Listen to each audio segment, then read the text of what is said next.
ശബരിമല മണ്ഡലകാല പൂജകൾ കഴിഞ്ഞ് നട അടച്ചതോടുകൂടി ശബരിമല സന്നിധാനവും പരിസര പ്രദേശങ്ങളിലും ശുചീകരണ പ്രവർത്തനങ്ങൾ നടന്നു. 18ാം പടിയും സന്നിധാനവും വെള്ളം ഒഴിച്ച് വൃത്തിയാക്കി.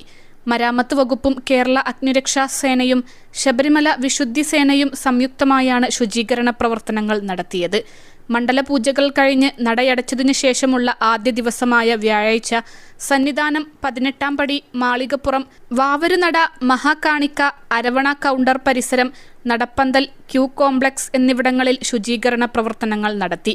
സന്നിധാനവും 18ാം പടിയും പരിസരവും വെള്ളം ഉപയോഗിച്ച് അഗ്നിരക്ഷാ സേന ഉദ്യോഗസ്ഥർ വൃത്തിയാക്കി. 1500-ൽ പരം ജീവനക്കാരാണ് പമ്പ മുതൽ സന്നിധാനം വരെയുള്ള ശുചീകരണ പ്രവർത്തനങ്ങൾ നടത്തുന്നത്.